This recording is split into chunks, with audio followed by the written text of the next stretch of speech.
Welcome to Europe. For years, Sweden was celebrated as Europe's humanitarian powerhouse, a nation that welcomed refugees when many others would not. Highest rate of gun crime deaths in Europe.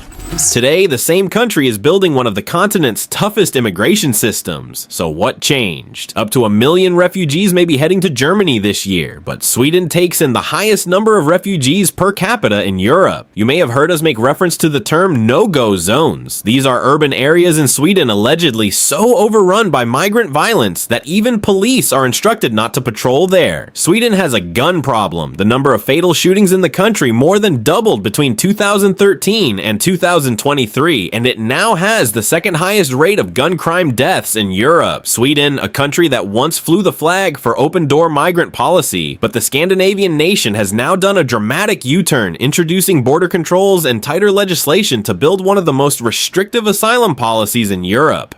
This is Sweden, a country of over 10.5 million people that for decades was the poster child of humanitarian immigration policy. Some would say the country that opened its arms wider than anyone else in Europe. Sweden received the third highest number of asylum applications in 2015, but it didn't send people packing. Nope, at the peak of the refugee crisis, Sweden took in 163,000 asylum seekers, the most per capita in the entire European Union. But first, Sweden has received more refugees per capita than any other European country, and the government is proud of its open-door policy. Politicians talked about Sweden's moral duty. Regular Swedes opened their homes to refugees. The world looked at Sweden as the model of compassion, but today they've done a complete 180 and the results are shocking. In 2024, Sweden granted asylum to just 6,250 people. That's a 93% drop from 2016. Asylum applications fell to under 10,000, the lowest since 1986. And here's the really wild part. For the first time in over 50 years, more people are leaving Sweden than coming in. Sweden now has negative net migration. The Swedish government calls this a paradigm shift. They're not even hiding it. The goal is simple. Cut asylum immigration to the bare minimum allowed under EU law. Make Sweden as unattractive as possible for asylum seekers. And if you're already here but not integrating, we'll pay you to leave. Take the money and leave, please. The Swedish government is offering to pay immigrants $34,000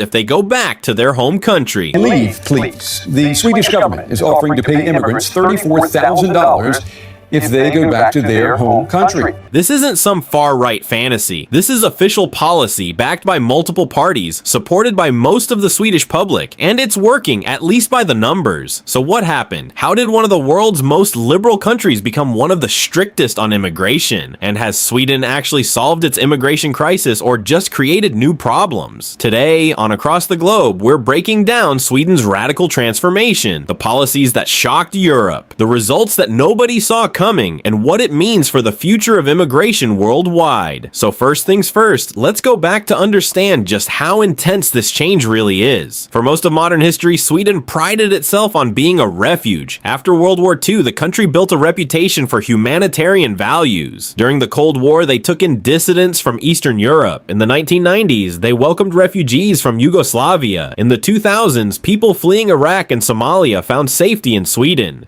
What if I told you that Sweden, the once peaceful, prosperous jewel of Scandinavia, has now been transformed into a war zone, where bombs explode in the streets, gang violence runs rampant, and native Swedes are disappearing into the minority. Sweden was once a beacon of stability, progress and Nordic resilience, a nation that prided itself on equality, safety and a strong welfare state. But in the span of just a few decades, it has transformed beyond recognition. Uncontrolled mass migration has turned the country into a battleground. Crime has exploded with bombings, gang warfare and lawless enclaves where Swedish law no longer holds sway. And the most shocking truth of all, ethnic Swedes are now a minority in their own cities, their own communities, in their own country. It began under the guise of compassion. The Swedish government, in its pursuit of open borders and limitless humanitarianism, welcomed hundreds of thousands of migrants, many from cultures with values utterly incompatible with Sweden's own.